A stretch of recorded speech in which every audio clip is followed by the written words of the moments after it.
তো এখন শুনবেন এবছর একটি নতুন কালাম নাতে রাসূল।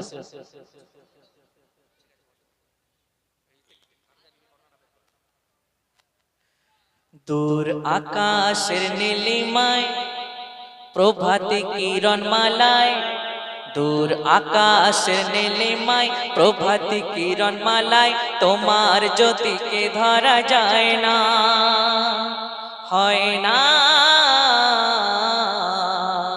তোমার রূপের তুলনা।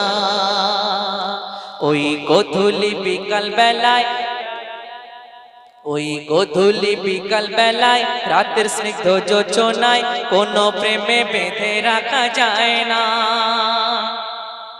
হয় না তোমার রূপের তুলনা, হয় না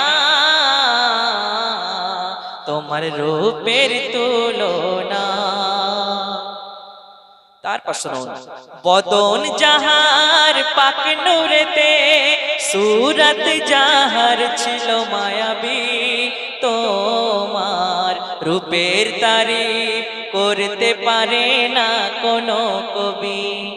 জলওয়া তোমার আরো মনোহর, ভোরের যেন রাঙা রবি, জান্নাতে যার কদম চুমে তুমি হলে নবীর নবী।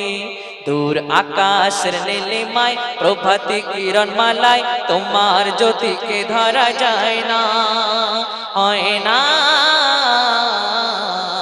তোমার রূপের তুলনা। শেষ কথা, পৌঁছে দিলেন সত্যবাণী সব মানুষের ঘরে ঘরে, পাহাড় সম এসেছে বাধা, রুখতে পারেনি গো তোমারে। মনিরুজ্জামান ক্ষুদ্র ঈমান লেখে গুণগান আশা করে, কি আশা? স্বপ্নে দিদার পায় গো যদি, নসিব খুলে যাবে তারে।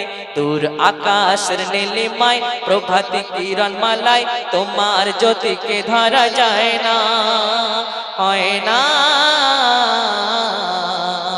তোমার রূপের তুলনা, হয় না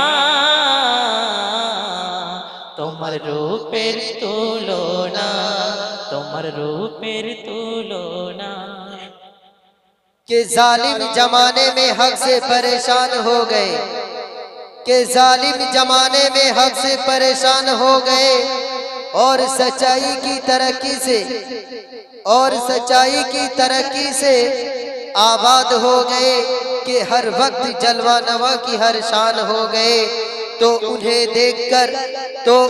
देखकर पत्थर भी कलमा पढ़ के मुसलमान हो गए, मुसलमान हो गए, मुसलमान हो गए। তো এবার শুনবেন সেই ফরমাইশি গজল। এই গজলটি অনেকক্ষণ আগে ফরমাইশ করা হয়েছিল, কাঠুরিয়ার বিবির জান্নাতে যাওয়ার ঘটনা। এই গজলটি আমি হয়তো পুরো গাওয়া সম্ভব হবে না, কারণ বড় ঘটনা, সময় লাগবে অনেক। তো ছোট ছোট করে কিছু ছন্দ আমি মেন ছন্দ গাইবো, এবং এই গজল থেকে মা ও বোনদের উদ্দেশ্যে প্রশ্ন করব, প্রশ্নের অ্যান্সার দিতে হবে, দিলেই পুরস্কার পাবেন। শুনতে থাকুন।